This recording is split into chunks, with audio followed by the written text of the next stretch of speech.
तो ये वक्त है 1991 का। पोलैंड के अंदर हम एना नामी एक बूढ़ी औरत को देखते हैं। वो इस टाइम न्यूज देखने में मगन थी, लेकिन साथ ही उसका डॉग बाहर जाने के लिए उसे तंग कर रहा था। खुद से लेकर वो बाहर जाना नहीं चाहती थी, इसलिए वो अपने घर का दरवाजा खोल देती है ताकि डॉग बाहर जा सके। लेकिन बाहर जाते ही हमने नोटिस किया कि वो डॉग ऐसे भूख रहा है जैसे उस पे किसी को देख रहा हो। ऐसे में एना उसे घर वापस लाई। उसकी चाल ढाल अब अजीब हो चुकी थी, जिसके चलते एना ने उसे गोद में उठा लिया और डोर नॉक करना तो वो भूल ही गई। जिसका फायदा उठाते हुए मास्क पहना हुआ एक आदमी उसके घर घुसा, जिसे चुपके से घर के अंदर आता देख एना भी अलर्ट हो जाती है और उसे इलेक्ट्रिक गन से शॉक देकर बेहोश कर देती है। उसे जब होश आया तो उसने अपने आप को हथकड़ियों से बंधा पाया। वो अपने आप को छुड़वाने की कोशिश करता है, तड़पता है, लेकिन एना सब कुछ इग्नोर करते हुए पूछती है, बताओ मेरे घर क्या करने आए थे। जवाब में वो आदमी कहता है, मैं तुम्हें जानता हूँ, मैं तुमसे मिलने आया था। एना हंसती है और इसका नाम बताते हुए कहती है, मैं भी तुम्हें जानती हूँ। वो आदमी हैरान था कि एना को इसका नाम कैसे पता था, और एना उसे कहती है, तुम कितने बेवकूफ हो, चोरी करने के लिए कोई अपनी आइडेंटिटी साथ लेके आता है क्या। ये कहते ही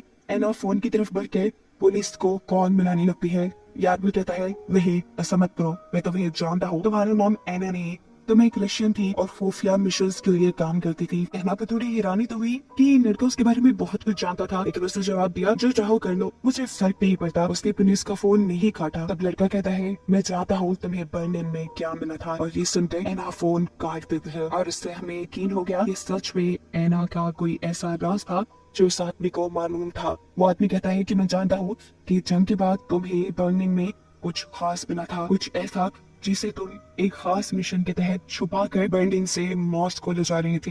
तुम्हारी ही टीम को ये सीक्रेट मिशन दिया गया था। उस मिशन को पूरा करते हुए तुम्हारी पूरी टीम में से सिर्फ तुम ही जिंदा बची। इतनी सारी चीजें अपने बारे में जानने के बाद वो इस लड़के से पूछती है, बताओ क्या चाहते हो तुम। वो लड़का कहता है, बस मुझे सच जानना है, मुझे ये जानना है कि तुम्हें क्या हिटलर के मरने के सबूत मिले थे। अगर मिले थे तो तुमने ये बात पूरी दुनिया से क्यों छुपाई, जो तुमने हिटलर को सबसे छुपाया। इसकी ये बातें सुनने के बाद एना पागलों की तरह उसको लेकर जाती है। वो अपनी अलमारी में से एक छोटी सी डब्बी निकालती है, जिसे खोलकर वो इस लड़के के सामने बैठी।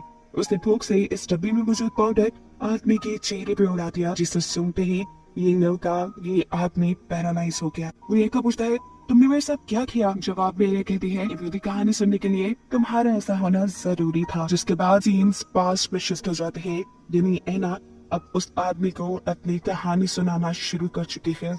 साल है 1945 का। वर्ल्ड वॉर 2 खत्म हो रही है, जिसे जर्मन बुरी तरह हार चुकी है। रशिया ये जंग जीत गया और इस जंग का जिम्मेदार यानी हिटलर किसी के हाथ में आया। जंग के इसी आखिरी वक्तों में हमें एना को दिखाया जाता है, जिसका असली नाम बुराना है। प्रेसिडेंट पे उस लड़की से कहती है, हाँ वो मैं ही थी जिसे उस खुफिया मिशन के लिए चुना गया था। इस मिशन में उन्हें एक ताबूत मिला था, जिसे छुपाकर उन्हें मॉस्को ले जाना था। उसकी टीम में एक कैप्टन, एक जर्नल और 2 सोल्जर और भी थे, लेकिन कोई भी नहीं जानता था कि इस ताबूत में क्या है। उन्हें इस ताबूत को खोलने तक दी जा सकती नहीं थी। ये मिशन क्योंकि इन्हें खुफिया रखना था, इसलिए ये लोग बाय रोड मॉस्को के लिए निकले थे। साथ ही इस सफर के दौरान उन्हें किसी से भी कांटेक्ट नहीं रखना था। पर इसके मुताबिक ये लोग मॉस्को के लिए निकल जाते हैं। सफर बहुत लंबा था, रात हो चुकी थी, आराम करने के लिए ये लोग रुकते हैं, लेकिन कुछ भी करने से पहले ये लोग एक गड्ढा खोदकर उस कॉफिन को छुपा देते हैं। इससे अगर उनके ऊपर दुश्मनों को हमला भी होता तो ये कॉफिन किसी के हाथ न लग पाए। सुबह होने पर ये लोग इस ताबूत को बाहर निकालते हैं और पोलैंड की तरफ बढ़ जाते हैं, लेकिन रास्ते में इनकी गाड़ी कीचड़ में फंस जाती है। इस गाड़ी को निकालने के चक्कर में ये सब गाड़ी से उतर कर गाड़ी को धक्का लगाने लग जाते हैं और तभी इन्हें यहाँ पर एक लाश दिखाई देती है, जिसे ये लोग इग्नोर कर चुके थे। सफर इन्होंने दोबारा शुरू किया। जैसे जैसे ये आगे बढ़ते रहे मौसम बेहतर होता गया। ये लोग चाहते थे कि इसी बेहतर मौसम में ये लोग ज्यादा से ज्यादा सफर तय कर लें, लेकिन बदकिस्मती से लास्ट में इनके ऊपर हमला हो जाता है, जिस हमले में इनके जर्नल मारे जाते हैं। हमला करने वाला एक स्नाइपर था और जंगल में छुपा हुआ था। ये सभी अलर्ट होकर अपने दुश्मन को मार डालते हैं। एनएन सबसे कहती है, हमें जल्दी यहाँ से निकलना चाहिए, यहाँ पे एक खतरा है, हो सकता है यहाँ पे और भी दुश्मन हो। लेकिन इनमें से कोई भी एना की बात नहीं मानता और ये लोग यहाँ रुककर अपने जर्नल की लाश को दफनाने का फैसला करते हैं। इसके बाद एनएन से कहती है, अब तो हमें चलना चाहिए, लेकिन कैप्टन ने फैसला किया कि वो पास के गांव में आज की रात गुजारेंगे। हालांकि ये गलत था, ऐसे उनका मिशन खराब हो सकता था, लेकिन किसी ने उसकी बात नहीं सुनी। इस वक्त दिखाया जाता है कि सच में कोई उनके ऊपर नजर रखे हुए था। फिलहाल के तो है ना इन लोगों के साथ ही गई, लेकिन फिर थोड़ी ही दूर जाने पे उसे एहसास हुआ कि उस ताबूत को अकेले गाड़ी में छोड़ने से इनका मिशन खराब हो सकता है। इसलिए उसने वहाँ पे इस गाड़ी तक जाने का फैसला किया और बाकी सब लोग यहाँ एक क्लब में चले जाते हैं। क्लब में ड्रेस की नसीहत करती है और नशे में धुत ये लोग फिर इस लड़की से ही बदतमीजी करने लग जाते हैं। कि लड़की घबरा चुकी थी, अपनी जान बचाने के लिए वो यहाँ से भागने ही वाली थी, लेकिन कैप्टन उसने यहाँ से भागने का रास्ता रोक चुकी थी। इससे पहले कि उस लड़की के साथ कुछ भी बुरा हो जाता, यहाँ पर दोबारा एना एंट्री कर देती है जो उस लड़की को बचाती है। वो लड़की यहाँ से वक्त रहते ही भाग गई, लेकिन अब उस लड़की के भागने के गुस्से में कैप्टन ने एना से ही बदतमीजी शुरू कर दी। एना की चीखें सुनते हुए एना को बचाने के लिए बाहर से एक आदमी आया जिसने आते ही कैप्टन के ऊपर बंदूक तान दी। अपने कैप्टन को बचाने के लिए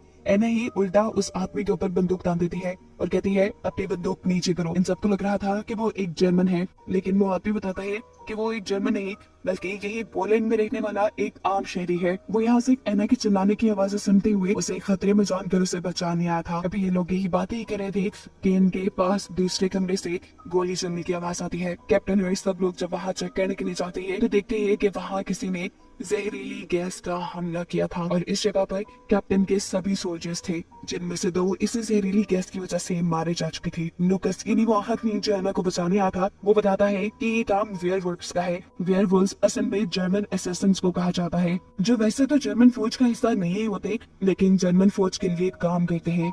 यही वेयरवुल्व्स जंगल में छुपकर सभी चीजों पे नजर रखते हैं और उनके दुश्मनों के यहाँ आने पे अपने दुश्मनों को खत्म कर देते हैं। अब क्योंकि एना की पूरी टीम रशिया से थी, इसलिए उन्हें दुश्मन जानकर उनके ऊपर वेयरवुल्व्स से हमला कर दिया। ये जो जहरीली गैस इन्होंने यहाँ फैलाई थी वो जहरीले मशरूम्स की थी, जो पहले तो इंसानों के दिमाग में जाकर उन्हें हेलुसिनेट करती है, इन्हें उन्हें अजीबोगरीब चीजें दिखाती है और फिर उन्हें मार डालती है। ये सब बातें सुनने के बाद एना को अपनी उस साथी का ख्याल आता है जिसको वो अपनी जीप में मौजूद कॉफिन के पास छोड़कर आई थी। वो अपने कैप्टन से कहती है कि मैं जल्द ही उनकी मदद के लिए पहुंचना चाहिए, लेकिन अब बहुत देर हो चुकी थी क्योंकि वेयरवुल्व्स ने उनके ऊपर भी हमला कर दिया था।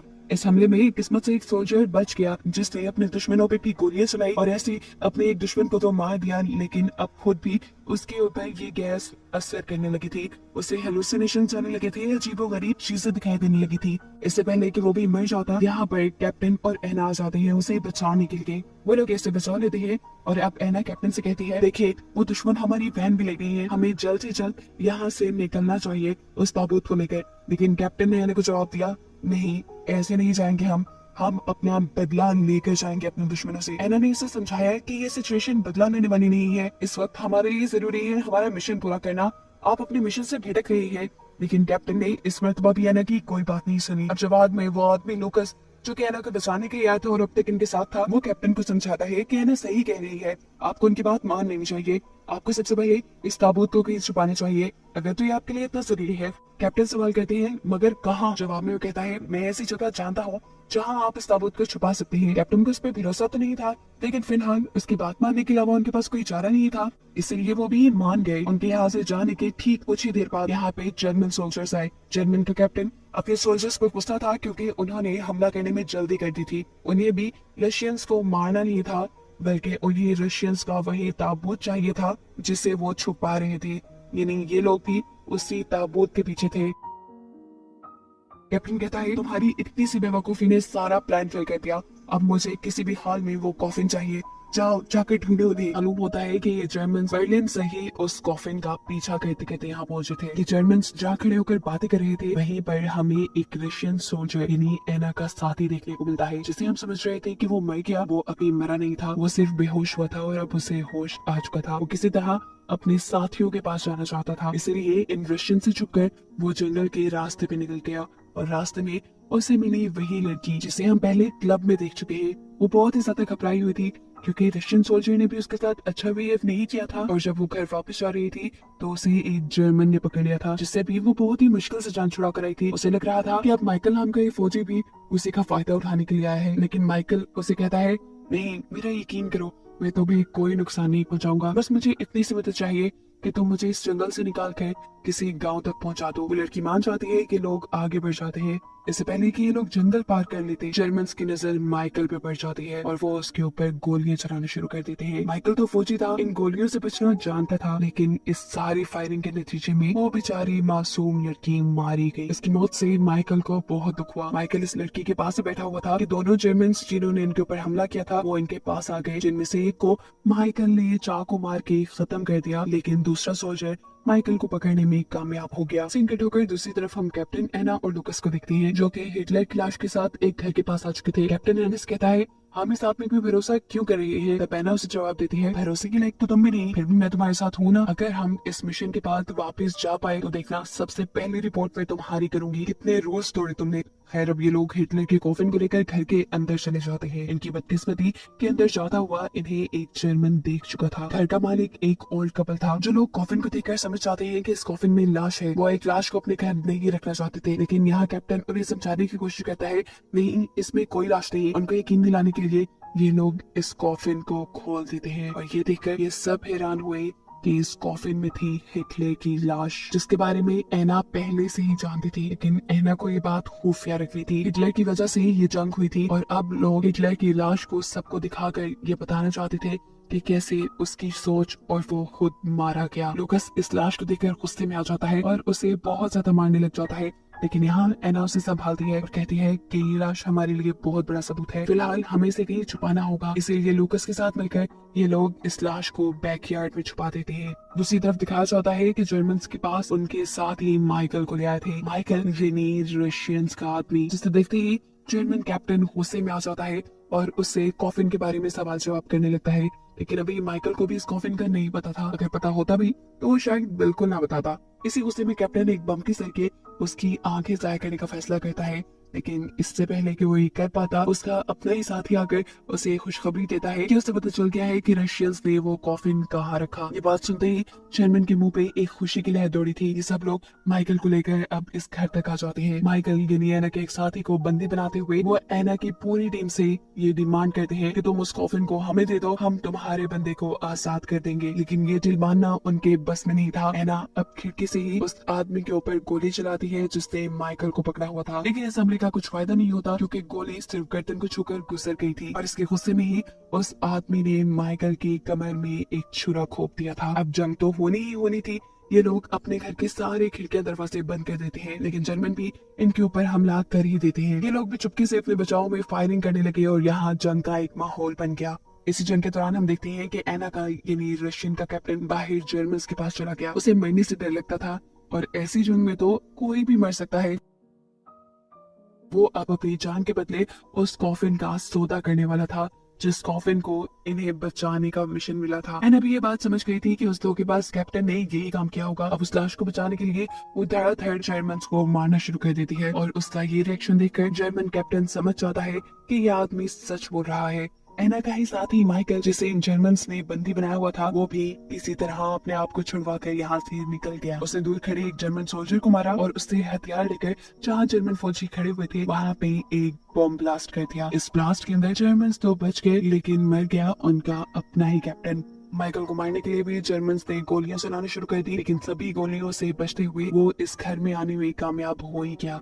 लेकिन अब फायदा नहीं था क्योंकि जर्मन ये घर जला चुके थे। अपनी जान बचाने के लिए जैसे ही ये लोग घर से बाहर निकलते हैं तो देखते हैं कि बाहर कोई भी जर्मन नहीं था। बैकयार्ड का भी दरवाजा खुला हुआ था और दो जर्मन की गाड़ी भाग रही थी। साफ मतलब था कि वो हिटलर की बॉडी ले गए। माइकल ने एना को बताया कि मैंने उनकी बातें सुनी थी, वो चर्च की तरफ जा रहे थे, इसलिए ये सब लोग भी चर्च की तरफ भागते हैं। और यही चर्च के अंदर अब हम जर्मन कैप्टन को देखते हैं जो अपने साथियों से कह रहा था, हमें इस लाश को खराब करना होगा, इसका पोस्टमार्टम करना होगा और सब रिकॉर्ड भी करना होगा ताकि लोगों को हिटलर के मरने की सच्चाई पता न चले। वो चाहता था कि लोग ये सच्चाई ना जाने कि जिस सोच के लिए हम लोग मरे वो सोच और वो सोच देने वाला आदमी भी मर गया। ये लोग अब अपनी तैयारी शुरू करके हिटलर का पोस्टमार्टम करना शुरू कर देते हैं। वो जी तोड़ कोशिश कर रहे थे ये प्रूफ करने की कि ये हिटलर की लाश नहीं है। इसी दौरान एना और उसके साथ ही चर्च की विंडो से यहाँ पर उसी गैस से हमला कर देते हैं, जिस जहरीली मशरूम वाली गैस से सबसे पहले जर्मन्स ने उनके ऊपर हमला किया था। इस गैस की वजह से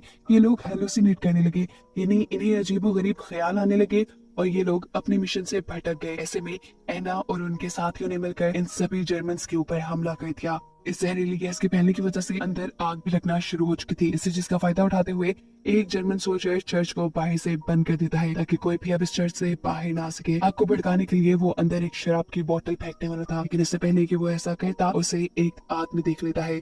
ये वही ओल्ड मैन था जिसके घर एना और लुकस रुके थे, जो ये हकीकत जानता था कि उस कॉफिन में हिटलर की लाश है। इसी आदमी के सोल्जर पे बंदूक चलाने की वजह से वो सोल्जर खुद ही जल जाता है। उस पे लगी हुई आग चर्च में भी भड़क जाती है क्योंकि चर्च में पहले ही जहरीली गैसें थी। इस जलती हुई चर्च को देखकर एना बचकर वहां से बाहर निकलती है। बाहर निकलने से पहले उसने अपने साथियों को बचाने की कोशिश की, लेकिन वो नहीं बचा पाई। माइकल, जो उसका दूसरा साथी था, वो तब हिटलर की लाश को लेकर नीचे बेसमेंट में चला गया। उसने वो फुटेजेस भी बर्बाद कर दी जो जर्मन ने बनाई थी, और जर्मन कैप्टन ऊपर उससे मिन्नतें करता रह गया कि खोलो दरवाजा खोलो, लेकिन उसने दरवाजा नहीं खोला। देखते देखते आग भड़क गई और हिटलर की लाश के साथ साथ सब कुछ वहाँ खत्म हो गया। सभी जर्मन और रशियन सोल्जर्स वहाँ मारे गए और एक जिंदा बची तो वो बस एना थी। फिर कहानी अब प्रेजेंट पे आती है जहाँ बूढ़ी एना उस लड़के के सामने बैठी है। वो बताती है कि जब मैं रशिया वापस पहुंची तो मेरे अपने ही मुल्क वालों ने, जिन्होंने मुझे इस मिशन पे भेजा था, उन्होंने खुद मुझे कैद कर दिया। 6 साल बाद जब मैं वहाँ से निकली तो मुझे पोलैंड भेज दिया गया और पोलैंड में मिला मुझे मेरा पुराना दोस्त जो कि लूकस ही था। मेरी इतनी सारी मेहनत का कोई फायदा नहीं हुआ। मैं जो सच्चाई दुनिया के सामने लाना चाहती थी कि हिटलर मर गया, उसकी सोच खराब थी, वो एक बुज़दिल इंसान था, ये मैं साबित नहीं कर पाई। अपनी पूरी कहानी बताने के बाद एना दुखी थी। वो अब एक गिलास में कुछ मिलाती है और उस लड़के को पिला देती है। ये जहर था जो एना के लिए उस लड़के को पिलाना जरूरी हो गया था, क्योंकि अब उसे एना की कहानी पता थी। मरने से पहले एना ने इस लड़के के सामने एक बॉक्स खोला। इसके अंदर क्या था ये तो नहीं दिखाया गया, लेकिन हमें ये लग रहा है कि इसमें जरूर हिटलर का ही सेव किया हुआ सर था, और शायद इसी सर को लेने के लिए इसी लड़का यहाँ तक आया था, जिसे मरता दिखाते हुए ये कहानी यहाँ खत्म हो जाती है।